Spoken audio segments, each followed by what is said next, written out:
Yeah, it's in the 90s. I'm at Lady Luck working with Melinda. We get in one matinee and all the doves are dead because it was too cold backstage. So what does that fucker David Sachs do? They tape my ears down, they strap some fake wings around me and shove me into the dove harness. They do the reveal, and then she tosses me up into the air like to fly away. I'm a fucking rabbit. I broke a tooth. Magician Matt Marcy, in one sentence before every show, what is something very specific you do prior to walking out on stage? Go. Pray. Magician Alex Ramon, in your career, have you ever had a one-nighter with a dancer? And if so, did you know her full name? Yes. Magician Jeff Hobson, in one sentence, have you ever been under the influence during a performance? And if so, what was it? Hell yes, it was called the White Spider combination of schnapps and vodka. These questions and many more will be forced upon my guest panelists when they receive my late night magic touch. Here we go.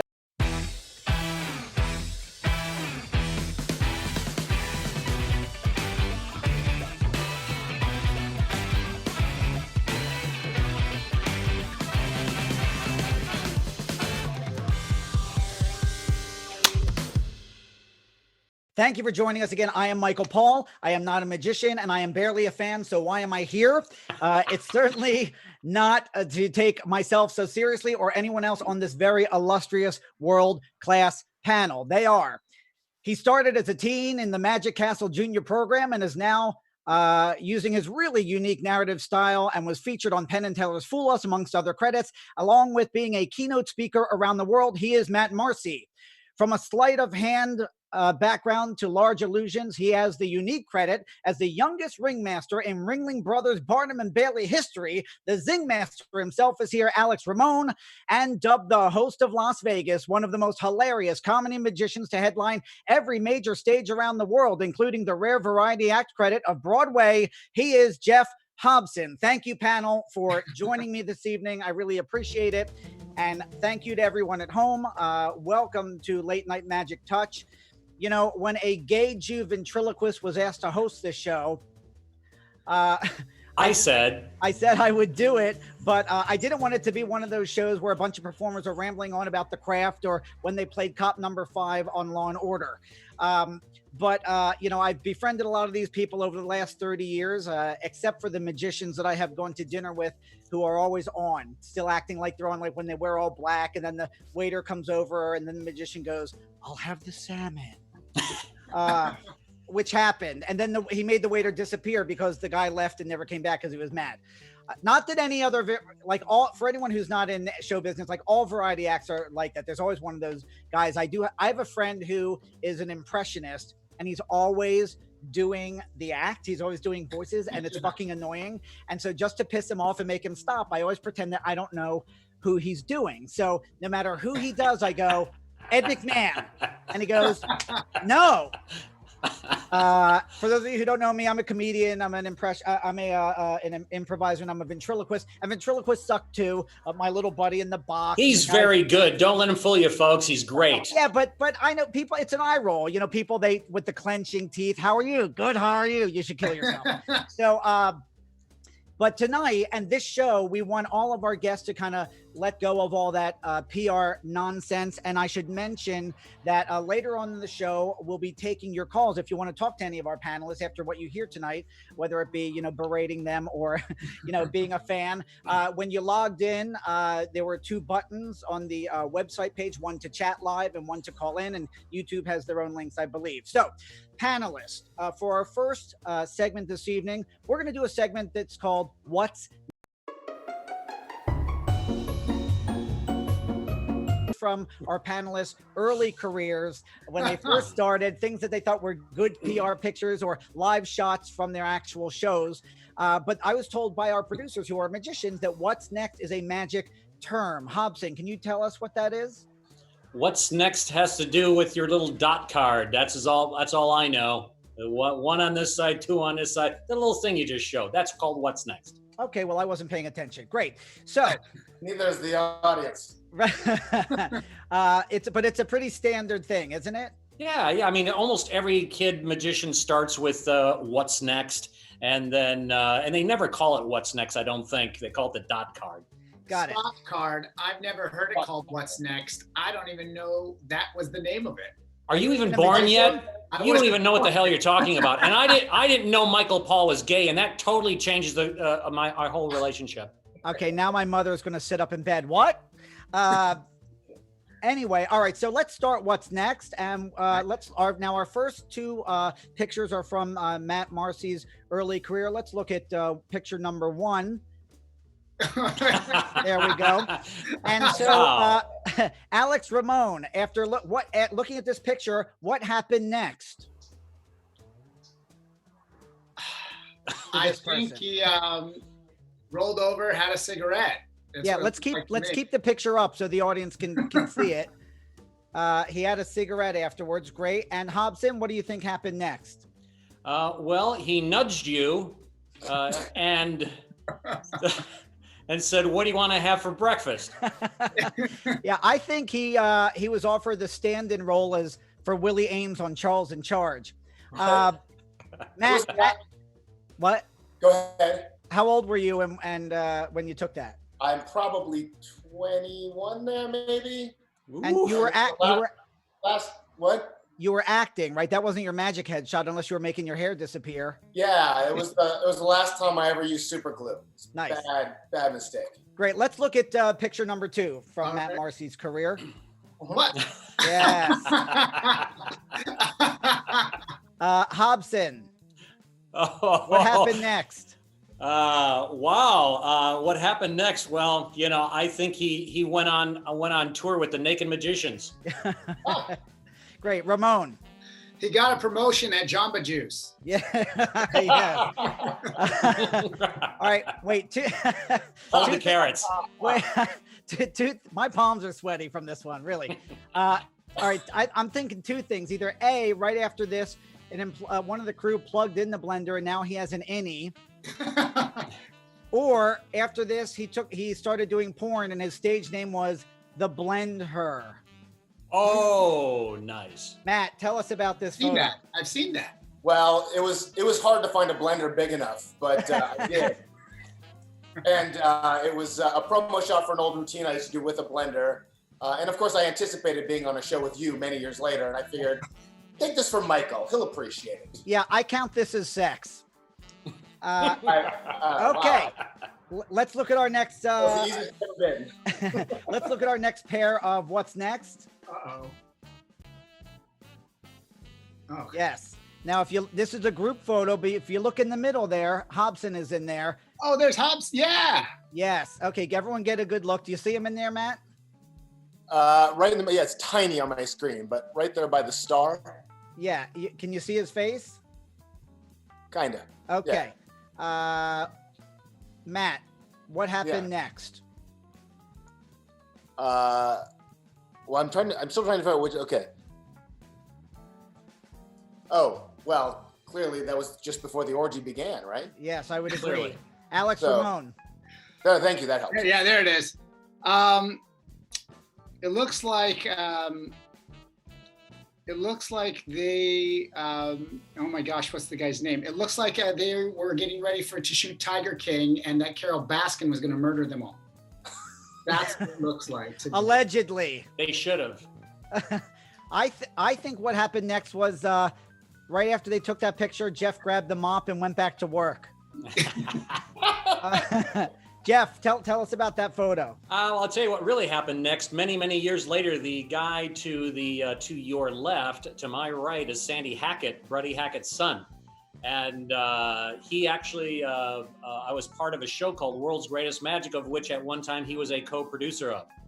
Oh, nice. But the rest of the people, I don't know, Fats Johnson way there on the left, and he was a good friend, I guess, with Steve Martin. And below them is Mario and Danielle, so a great act, funny act. In the middle there, Bernie Allen, old-time comic, a really great guy. And of course, Nick Lewin, you can't miss him.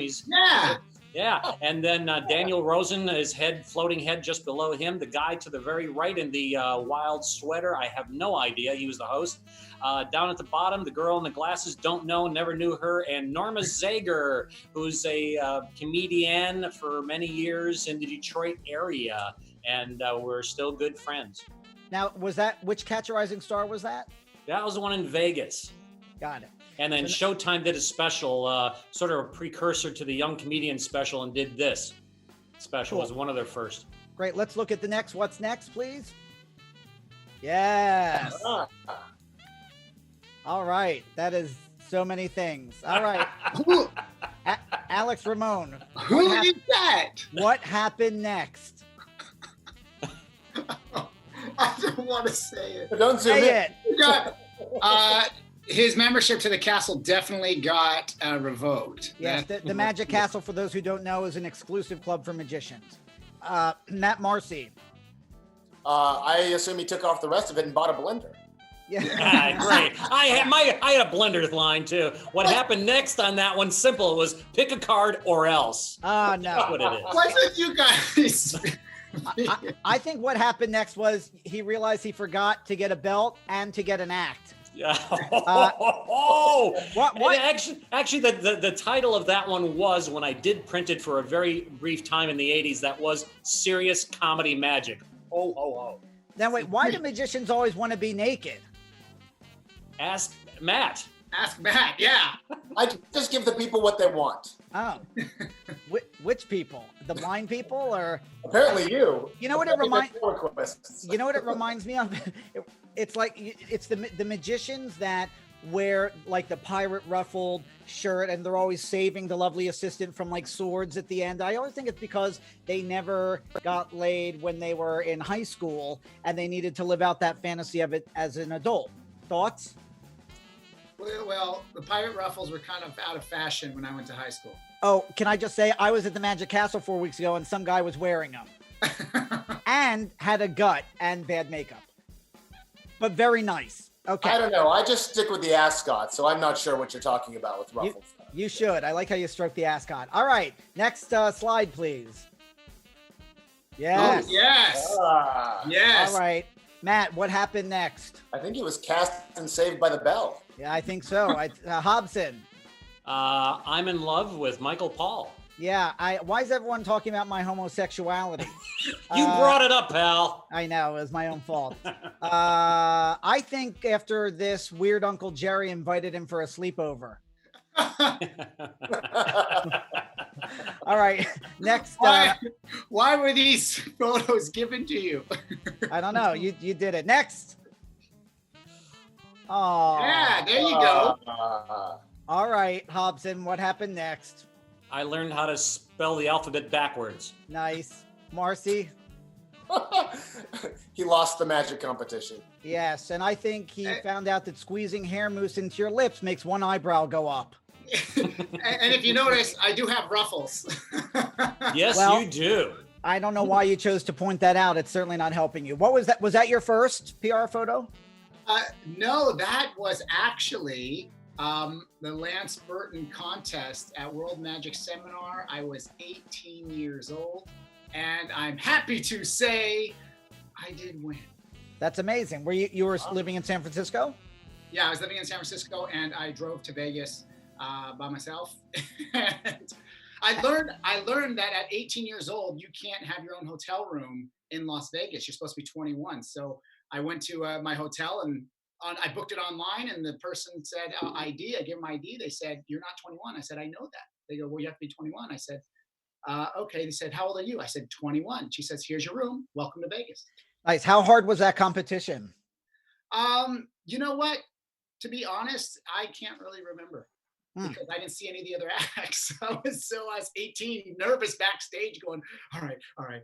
Well, the double card fan won, so that helps give you a sense of how hard Yeah, it was. exactly. I didn't drop any cards. Now, while we're here, why don't you tell it for people who are not familiar with you, who aren't entertainer people, kind of tell everyone what do you have like a claim to fame or like a signature style of any kind, just to let people know kind of what you do? Who are you talking to? You, Alex. Oh, me. Yeah. No, my style has always been very relaxed, except for in that photo.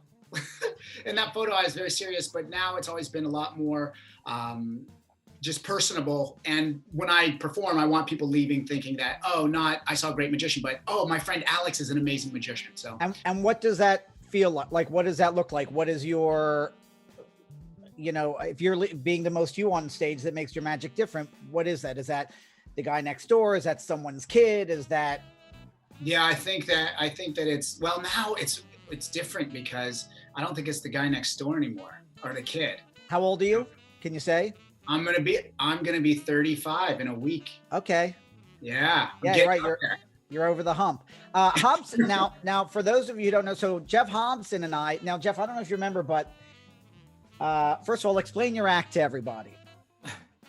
Just you can't really. Yeah, I was gonna say, how are you gonna do that? I don't know. I'm basically just I'm the Liberace of magic. How's that? Yeah. So I think what a lot of people think that see your act. So you never say that your character is, gay or anything like that, but he's very flamboyant, which is so funny because, you're married, you have kids, you're a cigar smoking guy. And this character kind of, skips around the stage, and it's gotten a lot of terrific, unique notoriety. I don't know if you remember the first time we met, you were performing at V, and I was doing Skin Tight at Harrah's.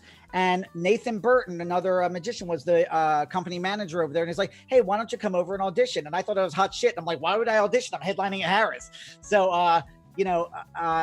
so he had me come over, and I didn't really know what the room was like. It's a very shallow room with a high stage, and everyone only gets 3 minutes. And I'm a talking act, and I brought the wrong stuff, which is a much slower burn, which does not work. So after Mr. I'm not going to audition, I fucking totally tanked. And you were a total gentleman about it. Really, really nice. And then we met again, where that's when I just started doing my, for those who haven't seen my act, I have a ventriloquist character, the Bird of Prey, who goes to the bathroom on stage a lot. And when I first started doing that, a magic effects builder had built this remote control pooping mechanism where it comes out of the bottom of the perch, and sometimes none of it would come out, sometimes all of it would come out. It was giving me complete agita. And finally I walk off stage and Hobson goes, what are you doing? I'm like, what do you mean? Did I say that? You're like, just get a syringe. What are you killing yourself for? I'm like, That's I know, true. but I just spent $800 on this remote control pooping machine, and you said every act has a cemetery full of props that did not work out. So it was my saving grace. And so tell me, what did you end up doing finally? So what I ended up doing was I got a horse syringe that I just happened to have, and stop it. Come on, stop. I dated girls. I was very good. I mean, I still have the schematics. I know what to do, but I was very good. I was very good. People who are good with girls don't say that. Yeah, I do. I had the manual. I turned on the little light and I sent the canary in first. They brought out the horse bench and they were thrilled. That's right. Right. I'm like, oh, your hair's awful. So I took this horse syringe and we put a spout going down, so it was going straight out. We mounted that in a little a holder under the perch, and then the plunger, we epoxied a stick to it, where I could just rest my finger, my hand on the side of the perch like it's resting there, and my thumb would push the plunger. The hardest thing about that, which everyone always asks about, is what is the poop made out of, which actually is a weird concoction of Horse sperm. Yes, I'm exhausted by every show. I am exhausted. So, there's so many things I could say to that. I just don't have the time. All right. All right. And Matt and I only met this past year. We met at an expo, and you were so, it was unexpected how funny you were, like super dry and really funny. Do you come from a corporate background originally? I started in Magic as a teenager at the Magic Castle. I was a junior member there when I was 14 years old and was doing shows there as a teenager. And I was much goofier back then. I did a lot of parody stuff and a lot of like silly premises, blenders, that kind of thing. And then I just kind of morphed as I got older into the more corporate-y type stuff and more theater stuff, and developed just a different style that's more appropriate for those venues. But it really seems to work for any venue. Like you say corporate, and I think kind of, like stuffy, but it's not. You're a little straight laced, and then you take a left turn, and it really is it's really fun. That expo we did was for performing arts centers to get bookings. Did anyone call you? I got some bookings. You son of a bitch. I know. They said you weren't available. Yeah, right. Okay, great. I'd like to ask everyone, this is a little segment, very briefly, and we already chatted a little bit, but when was the first or last time you were magically touched? Of course, this show is called The Magic Touch. So I'm wondering when you were magically touched. God. I would say theatrically, it was when I worked with Johnny Thompson as a kid before he passed away. For those of you who don't know, Johnny Thompson played the great Tom Sony. He was a favorite and a trailblazer as far as consulting on some of the biggest magicians of all time. A personal last time I was magic touched, Grinder 3 Thursdays ago, I think. Alex Ramon, when was the first 3 weeks, or, man. Wow. when was the first or last time, Alex, you were magically touched?